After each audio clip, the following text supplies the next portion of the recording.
Hello everybody, Gavin Bellamy. Today I want to talk to you a little bit about communication in businesses. It may surprise you to know that in most of the businesses, probably all of the businesses that I've ever worked with or come across, if you ask the question, what is one thing that could be improved? The answer often comes back, communication, which is very interesting. So high performing businesses, struggling businesses, communication comes back. So let's have a little look at why that might be the case and what we can do to improve it. So I'm going to look particularly at family businesses where the owners are family members and perhaps most of the team is, and look at why that might be the case, because perhaps we wouldn't expect it to be so. So the first thing is this.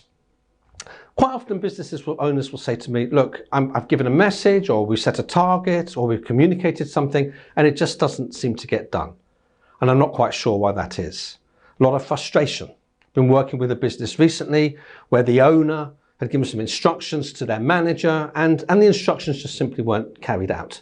And when we looked at the reasons for that, it actually came down to the nature of communication.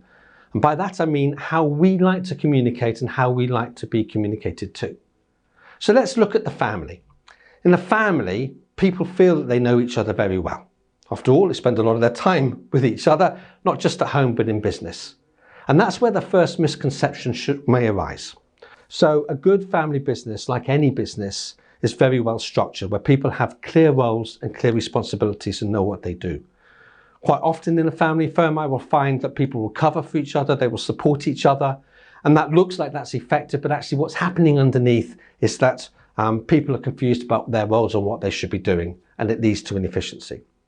So when I work with a business on communication, I look at three tools, three key areas, which I haven't got time to go into now, but I'm going to be expanding on in future videos. So when I'm working with businesses on communication, I've got a variety of tools that we may use and we explore with that business. The first is DISC. DISC is a communication analysis.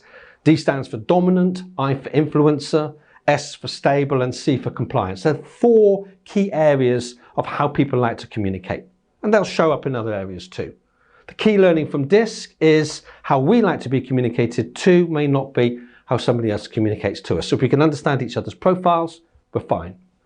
The second is 360, looking at what other people are hearing from us, how they see us in the business, and doing that for everybody. So we have the opportunity to look at ourselves as managers and leaders from the point of view of others. And the third is feed forward, which is a more powerful version of securing change and improvement in a business. It's where individuals will look at what they want to improve and will get the support of the rest of the firm. So I've just very quickly and lightly skimmed over three really powerful tools for improving your business. So my first question to you is, do you need to improve communication in your business? Would you like to know a little bit more about these tools and how they can work for you? If so, drop me a line, get in contact with me below, and we'll book in a call.